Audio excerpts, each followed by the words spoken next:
when I was 6 months old. We're in some little town, small hotel, and I fell down a full flight of stairs at to the bottom. They come running up. I sat up and just shook my head and shook it off and didn't cry. So they knew I wasn't hurt.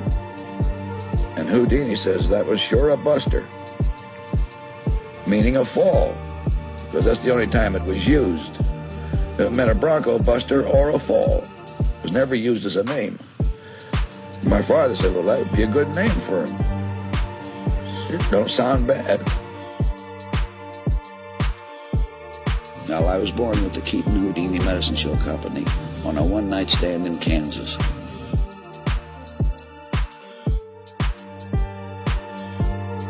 This is a shock to anybody that's in the motion picture business today. I mean, you're veterans of the pictures of the last 25 years or so that didn't know the silent days. A feature-length picture, neither Chaplin, Harold Lloyd, or myself ever had a script. That sounds impossible to anybody today in the picture business. We never even thought of writing a script. We didn't need to. By the time we had talked and worked out what we thought was a picture, for instance, we always got a start. People always come up with a start. So that's funny. That's a good start. We want to know the finish right then and there. So there's nothing else to work on but the finish. And if we can't round it out, just something we like, we throw that one away and start on a new one. What good would a script been to me? You just throw gags out right and left when we're shooting because they don't stand up and they don't work well. And then the accidental ones come. Well, you see, I learned that from the stage. That I was the type of comedian that if I laughed at what I did, the audience didn't. So I just automatically got to that stage where the more seriously I took my work, the better laughs I got.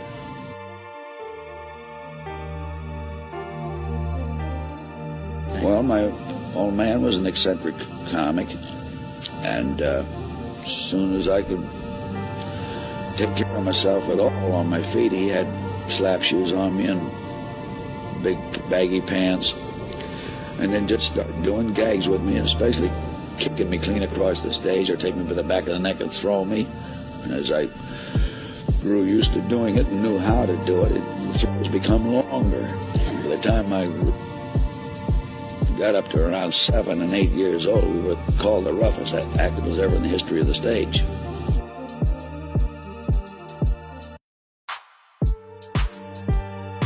What is a rule? About 50% you have in your mind before you start the picture, and the rest you develop as you're making it. That's right, we eliminated subtitles just as fast as we could if we could possibly tell it in action.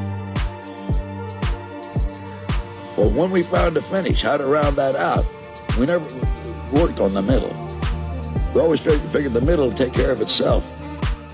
Well, I had a similar hat on the stage before I went into pictures. I went into pictures when I was 21 years old. That's in the spring of 1917.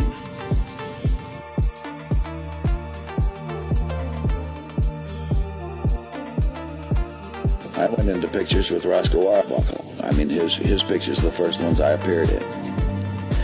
And I'd only been with him a short time, and he says, here's something you want to bear in mind, that the average mind of the motion picture audience is 12 years old. It's a 12-year-old mind. Sure entertaining. I was only with him about another couple of months or something like that, and I said, Roscoe, something tells me that those that continue to make pictures for 12-year-old minds ain't going to be with us long.